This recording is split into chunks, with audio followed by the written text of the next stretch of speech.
खबर 100। आइए रुक करते हैं आज की खबरों की ओर, लेकिन उससे पहले एक नजर हेडलाइंस पर। सुलभ इंटरनेशनल संस्था ने मनाया पीएम मोदी का जन्मदिन। आशीष तिवारी की मौत को लेकर उनकी पत्नी ने उठाए सवाल। बाइक से जा रहा परिवार गिरा शिप्रा नदी में। नाबालिग लड़कियों की खरीद फरोख्त में जुड़ी एक महिला गिरफ्तार। प्रधानमंत्री नरेंद्र मोदी के जन्म दिवस के अवसर पर पूरे देश में अनेकों तरह के कार्यक्रम किए जा रहे हैं और उनको शुभकामनाएं भी दी जा रही है। इसी कड़ी में गुरुवार को भोपाल में सुलभ इंटरनेशनल संस्था ने भी वृक्षारोपण कर प्रधानमंत्री नरेंद्र मोदी को जन्मदिन की बधाई दी। इस अवसर पर भाजपा विधायक कृष्णा गौड़ ने कहा कि सुलभ इंटरनेशनल संस्था ने वृक्षारोपण कर प्रधानमंत्री नरेंद्र मोदी का जन्मदिन मनाया, क्योंकि पीएम मोदी हमेशा स्वच्छता की बात करते हैं, इसलिए उनकी रुचि के अनुसार उन्हें जन्मदिन की बधाई दी गई। सुलभ इंटरनेशनल संस्था ने आज अवधपुरी चौराहे पर वृक्षारोपण लगाकर प्रधानमंत्री जी का जन्मदिन मनाया है। प्रधानमंत्री जी हमेशा पर्यावरण संरक्षण की बात करते हैं, स्वच्छता का संदेश देते हैं और इस दिशा में सुलभ इंटरनेशनल संस्था ने उनके जन्मदिन को उन्हीं की रुचि के विषय के अनुसार मनाकर उन्हें सच्ची बधाई दी है, उन्हें शुभकामनाएं प्रेषित की है। मैं सुलभ इंटरनेशनल संस्था को बहुत धन्यवाद। भोपाल से दीपक सिंह की रिपोर्ट। मध्य प्रदेश में जबलपुर में युवा कांग्रेस नेता आशीष तिवारी की मौत को लेकर उनकी पत्नी नेहा तिवारी ने मेडिकल कॉलेज प्रबंधन पर गंभीर आरोप लगाते हुए पति की मौत की वजह ऑक्सीजन नहीं मिलना बताया है। आशीष की मौत के करीब 10 दिन बाद नेहा ने सोशल मीडिया पर अपना एक वीडियो अपलोड किया है। वीडियो में नेहा ने कहा है कि आशीष को नॉर्मल फ्लू था, कोई भी गंभीर बीमारी नहीं थी और वार्ड में भर्ती लोगों ने भी बताया कि ऑक्सीजन ना मिलने के चलते आशीष की मौत हुई थी। नेहा ने ड्यूटी पर तैनात डॉक्टरों के खिलाफ सख्त से सख्त कार्रवाई करने की मांग की है। मैं मिसेस नेहा आशीष तिवारी, वो आशीष तिवारी जिसकी जान हॉस्पिटल की लापरवाही की वजह से चली गई। आज 10 दिन हो गए इस बात को। अब जाके हिम्मत आई कि मैं आप लोगों को बता पाऊँ कि उनके साथ क्या हुआ था। कुछ नहीं था, उन्हें नॉर्मल फ्लू था जिसकी मेडिसिन वो पीसीजन डॉक्टर से ले रहे थे। ट्रीटमेंट चल रहा था उनका। संडे का दिन था, डॉक्टर अवेलेबल नहीं थे, इसलिए उन्होंने अपने भाई से कहा कि मुझे सांस लेने में तकलीफ हो रही, मुझे हॉस्पिटल ले चलो। मेट्रो हॉस्पिटल लेकर गए। उन्होंने एक्सरे किया, बताया कि इन्हें निमोनिया है जो कि ज़्यादा बढ़ गया है, आप इन्हें मेडिकल ले जाओ। उन्होंने कहा एडमिट कर लो, एडमिट नहीं किए, ऑक्सीजन नहीं दिया, कोई ट्रीटमेंट ही नहीं किया। उसके बाद एम्बुलेंस में इन्हें मेडिकल लेकर गए, मेडिकल में इन्हें एडमिट किया, ट्रीटमेंट करना स्टार्ट किए, अंदर जाने नहीं दे रहे थे, प्रोवाइड किया ऑक्सीजन। उसके बाद इन्हें अच्छा लगने लगा। इन्होंने अपने भाई से बोला भी कि अब मुझे अच्छा लग रहा है, मुझे खाना दे दो। खाना खाए भी। उसके बाद मुझे फ़ोन किया 11:32 पर उनने मुझसे बात की, जो कि बिल्कुल नॉर्मल बात की। उसके बाद अपने भाई से बोला कि घर से मेरे लिए लोवर ले आओ। उनके भाई हॉस्पिटल से नीचे उतरे हैं, थोड़ी दूर गए हैं। उसके बाद हॉस्पिटल से कॉल आ गया 11:38 पे कि आपके भाई 10 मिनट ज़िंदा रहेंगे। आप लोग बता सकते हैं इतने बीच में क्या हुआ होगा? हमें बाद में वहाँ से लोगों से पता चला कि उन्हें ऑक्सीजन नहीं दी गई। वो अपने लिए लड़े भी कि ऑक्सीजन की ज़रूरत है, लेकिन किसी ने उन्हें ऑक्सीजन नहीं दी। जब वो हार गए तब डॉक्टरों ने फ़ोन किया कि अब कुछ नहीं हो सकता। क्यों? प्राइवेट हॉस्पिटल ले नहीं रहे हैं। गवर्नमेंट हॉस्पिटल में वेंटिलेटर की सुविधा भी नहीं है, ऑक्सीजन भी नहीं है। मैं नहीं कह रही कि सारे हॉस्पिटल एक जैसे हैं, सारे डॉक्टर एक जैसे हैं, लेकिन जिनने इनका ट्रीटमेंट किया, जो डॉक्टर थे उस समय, मुझे उस डॉक्टर पर केस करना है। मैं चाहती हूँ कि आप लोग मेरा साथ दें। कुछ नहीं था, कोविड नहीं था इन्हें, क्योंकि उसकी रिपोर्ट अभी तक आई ही नहीं है। हमने 10 दिन वेट किया, ना हमारा घर सील हुआ, ना हम लोगों का टेस्ट हुआ, कुछ भी नहीं हुआ। मतलब इन लोगों ने टेस्ट किया ही नहीं, और अगर किया है तो रिपोर्ट कहाँ है? हमें रिपोर्ट चाहिए, रिपोर्ट नहीं दे रहे हैं। जब इनकी बॉडी उठाई तो वहाँ पे ग्लव्स नहीं पहने थे लोगों ने, मास्क नहीं लगाया था, तो फिर कैसे लोगों ने कह दिया कि इन्हें कोविड था? जिन लोगों ने ये बातें फैलाई है, मैं उन लोगों पर भी केस करूँगी कि कैसे बिना सबूत के इन्हें कह दिया कि इन्हें कोविड था। इन्हें कुछ नहीं था। अगर कोविड होता तो उस तरीके से बॉडी दी जाती, पर हॉस्पिटल वालों ने नॉर्मली बॉडी दी है। आप बताइए क्या करना चाहिए मुझे? क्या करूं मैं? आप लोग वेट कर रहे हैं कि जब आप लोगों के साथ ऐसा होगा तब आप लड़ेंगे। हमें भी नहीं मालूम था कि जबलपुर में ऐसा हो रहा है, लेकिन जब हमारे साथ ऐसा हुआ तब हमें पता चला। 10 मिनट में हंसता बोलता इंसान चला गया और किसी को कोई फर्क नहीं पड़ा। एक परिवार उजड़ गया लेकिन किसी को कोई फर्क नहीं पड़ा।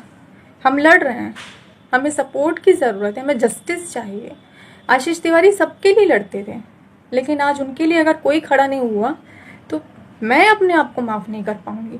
मुझे जस्टिस चाहिए, मुझे वो डॉक्टर की डिग्री चाहिए जो उस समय वहाँ थे, जिन्होंने ट्रीटमेंट नहीं दिया।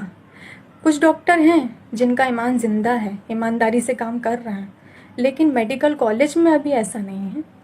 वहाँ पे अभी भी, उसके बाद भी लोगों की जान गई है, तो क्यों कोई एक्शन नहीं ले रहा है? मुझे जस्टिस चाहिए, मुझे आप लोगों का सपोर्ट चाहिए। प्लीज़ हेल्प कीजिए, सपोर्ट कीजिए, इस बात को बढ़ाइए। मुझे धरना नहीं चाहिए, मैं नहीं चाहती कि आप भीड़ जमा करो, नारेबाजी करो आशीष तिवारी के नाम, नहीं, ये सब मुझे नहीं चाहिए। मुझे भीड़ नहीं चाहिए, मुझे भरोसा चाहिए कि मुझे जस्टिस मिलेगा। Please please help. भोपाल से दीपक सिंह की रिपोर्ट। उज्जैन में गुरुवार को बड़ा हादसा हुआ है। शिप्रा नदी के बड़े पुल से बाइक से जा रहा परिवार नदी में गिर गया। जानकारी के अनुसार बाइक पर कुल 5 लोग सवार थे, माता पिता और 3 बच्चे। वहीं मौके पर मौजूद मैजिक के ड्राइवर ने परिवार के 5 सदस्यों की जान बचाई। हालांकि अब तक यह पता नहीं चल पाया है कि पुल पर से गाड़ी शिप्रा नदी में किस तरह गिरी है। क्या बाइक को खुद बाइक सवार ने शिप्रा नदी में जानबूझकर गिराया है या फिर यह एक हादसा था? अब तक 5 लोगों की पहचान भी नहीं हो पाई है। 5 की जान बचाने के बाद कुछ लोगों ने उन्हें अपने घर सकुशल छोड़ दिया था। यहाँ पे से वो क्या गाड़ी यही, और गाड़ी आते आते एकदम उनने रेल ही, वो क्या मालूम उनने रेल ही जान करती गिरे के, मतलब वो रेल के गिरे। वो 3 बच्चे थे और 2 माता, एक माता और एक पिता थे, दोनों जने थे। यहाँ पे से जो एक मैजिक वाला आया, उस मैजिक वाले ने उसको मैजिक रोकी, मतलब उसके उसमें सवारी थी, बहुत अच्छा काम करा उस भाई ने, जो भी था वो दिल से मतलब दुआ है उसको।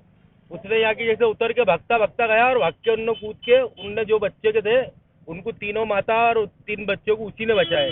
एक लखन करके छोरा है हमारे यहाँ पे रहता है, चमारवाड़े का लड़का है, वो उसने बचाया।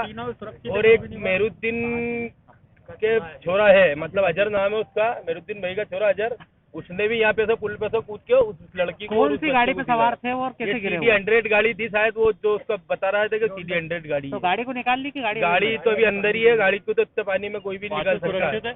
बिल्कुल सुरक्षित है वो। एक बच्चा थोड़ा सा नॉर्मल हो रहा था, तो उसको हमने दबा दुबू के पेट में से पानी वानी लगा के उनको मतलब अस्पताल पहुंचा दिया, बड़ा अस्पताल। कितने लोग थे टोटल ये लोग? 5 जन। ये 5 जने थे, मतलब 5 जने थे ये। और ये तीसरे पुल की जो मोरी है नी, यहाँ पे से गिरे हुए। क्या हादसा हुआ था? वो यहाँ पुल के यहाँ से उधर से आ रहे थे, तो वहाँ से गाड़ी समेत गिर गया था। तो हम नीचे से भगते हुए आए, फिर कूदा और फिर उनको निकाला सबको। कौन सी गाड़ी थी? TVS विक्टर गाड़ी थी, एक्सल। वो एक्सल। कितने लोग थे? वो 5 जने थे। सुरक्षित है? हाँ, सब सही साठ है। वो कैसे NTG बचाया को आपने? किस तरह बचाया? तीर के निकाला ना, मतलब पहले 2 को निकाला, 5 जने को निकाला। 5 जने पहले 5 जने नहीं थे हम, 3 जने थे। पहले 2 को निकाला, फिर एक को, फिर छोरे को भी निकाला ना, फिर दूसरे को फिर वापस निकाला, फिर वो औरत को भी निकाला। तो उसको यहाँ लगी है बेचारी को, तो वो भी घर छोड़ता है। उज्जैन से मयंक गुर्जर की रिपोर्ट।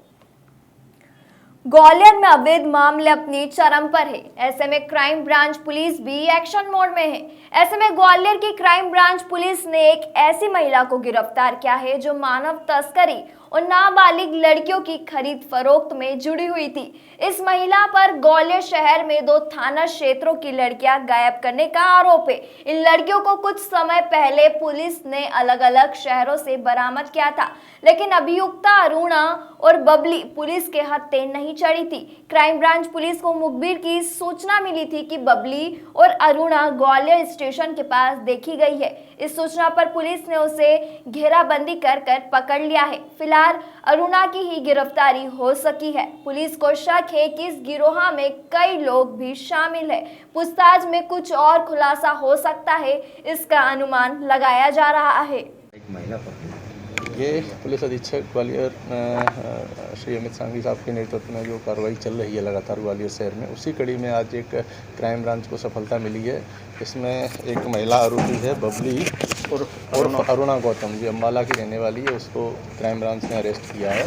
और 2 प्रकरण, एक तो थाना ठाटीपुर में और एक थाना किला गेट में, इसके विरुद्ध पहले से जिन प्रकरणों में ये वांटेड थी, ये दोनों प्रकरण किडनैपिंग और मानव दुर्व्यवहार से संबंधित थे, तो उन प्रकरणों में इसकी आवश्यकता थी। साथ ही पूछताछ की जा रही है तो कुछ और प्रकरणों का खुलासा होने की संभावना है। क्राइम की टीम डीएसपी रत्नेश तोमर साहब और थाना प्रभारी दामोदर गुप्ता जी, इनकी टीम ने इसको अंजाम दिया। युक्ति की बात करें तो किस तरह से टारगेट बना के या पहला पिछला किस तरह से युक्ति के जो खरीद फरोख्त का धंधा करते हैं? ये प्रयास ये करते हैं कि कोई अशिक्षित टाइप की बच्चियाँ, माइनर बच्चियाँ जिनके पास कोई काम नहीं है, ये कहीं हाथ लग जाए तो वो जल्दी झांसे में आ जाती हैं, तो इन लोगों को ये टारगेट बनाते हैं। अभी तक की पूछताछ में ऐसा पता लगा। 2 बच्ची बरामद हुई और भी बच्ची बरामद हुई? एक बरामद हुई है ठाटीपुर के प्रकरण में, दो हो चुकी हैं, तो और भी पूछताछ की जा रही है। हो सकता है इसने कई ऐसे मामले हों जिनमें रिपोर्ट नहीं हुई हो, तो वो ऐसे कुछ खुलासे हो जाए, तो हम लोग लगातार बात कर रहे हैं। तो कोई इनाम घोषित था वांटेड? इस पर 30,000 का इनाम था। किस थाने से? ये आईजी साहब की तरफ से था। कोई और भी साथी हो सकते हैं? अब वो पूछताछ कर रहे हैं, लगातार बात कर रहे हैं। संभवतः एक रैकेट है, निश्चित रूप से ये ले जाके कहीं बेचते हैं, कुछ करते हैं, तो कई लोग इसमें शामिल होंगे, तो इनका खुलासा होगा। अभी इंदौर में ये मामला आया है, जो फिल्में बनाने वाला जो वेब सीरीज हम लोग आप लोगों से शेयर करेंगे। ये कहाँ की रहने वाली है? ये अम्बाला की रहने वाली है। ग्वालियर से ओमपाल कौरव की रिपोर्ट। गुरुवार को सर्वपितृ अमावस्या के अवसर पर उज्जैन शहर के पितरों को आभार और श्रद्धांजलि देने का कार्यक्रम टावर पर संपन्न किया गया। इस कार्यक्रम में जय भारत मंच के प्रदेश अध्यक्ष संतोष जोशी, प्रदेश महामंत्री रितेश श्रोत्रिय, प्रदेश मंत्री उमेश सेंगर ने उपस्थित होकर दीप प्रज्वलन प्रारंभ किया। कार्यक्रम से संभागीय अध्यक्ष प्रदीप तिवारी ने जानकारी देते हुए बताया कि यह कार्यक्रम उज्जैन इकाई द्वारा संपादित किया गया है। कार्यक्रम में जिला अध्यक्ष हेमंत धनधोरिया, प्रदेश जिला महामंत्री मंजूर अहमद, अजय त्रिवेदी, राकेश राय जीवन परिवार से उपस्थित हुए। कार्यक्रम का संचालन उज्जैन जिला महिला इकाई अध्यक्ष ममता मिश्रा ने किया। साथ ही कार्यक्रम में शहर के लगभग 100 के करीब लोगों ने भागीदार कर अपने पुरखों के प्रति आभार व्यक्त किया। कार्यक्रम को आयोजित करने के लिए शहर के ऐसे समर्पित पूर्वजों के नामों का एकत्रीकरण करने में प्रकाश चित्तौड़े, शिवाजी कोटवानी, महेश सोनी व आदि ने सहयोग प्रदान किया।